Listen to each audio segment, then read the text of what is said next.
বাবা সব সময় পিছিয়ে থাকে, জানি না কেন। মা 9 মাস বহন করেন আর বাবা 25 বছর ধরে বহন করেন, উভয়ই সমান, তবু কেন বাবা পিছিয়ে আছে তা জানি না।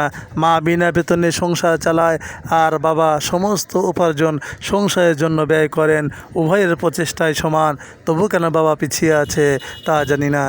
মা আপনার যা ইচ্ছা তাই রান্না করেন আর বাবা আপনি যা চান তাই কিনে দেন, তাদের উভয়ের ভালোবাসাই সমান, তবে মায়ের ভালোবাসা উচ্চতার হিসেবে দেখানো হয়।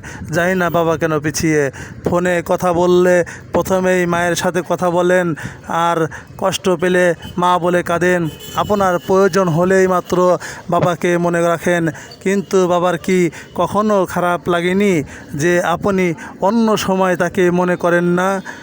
ছেলে মেয়ের ভালোবাসার জন্য, প্রজন্মের জন্য বাবা কেন পিছিয়ে আছে তা জানি না।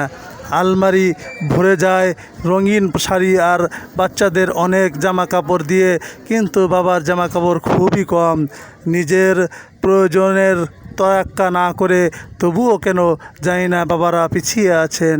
মায়ের অনেক সোনার অলংকার আছে, কিন্তু বাবার একটাই আংটি আছে, যেটা তার বিয়ের সময় তাকে দেওয়া হয়েছিল, তবুও মা গুনগুনানি অভিযোগ করতে পারে আর বাবা করেন না। তারপরেও জানি না কেন বাবা পিছিয়ে। বাবা সারা জীবন কঠোর পরিশ্রম করেন পরিবারের যত্ন নেওয়ার জন্য, তবুও কেন জানি না তিনি সব সময় পিছিয়ে থাকেন।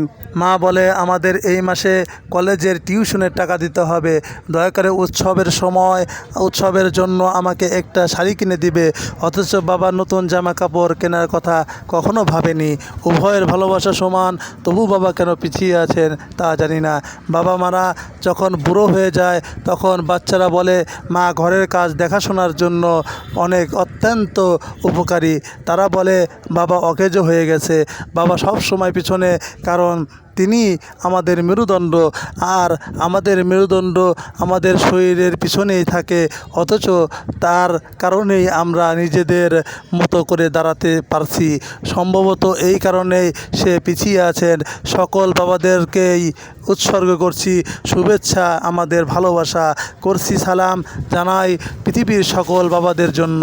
আসসালামু আলাইকুম ওয়া রাহমাতুল্লাহ।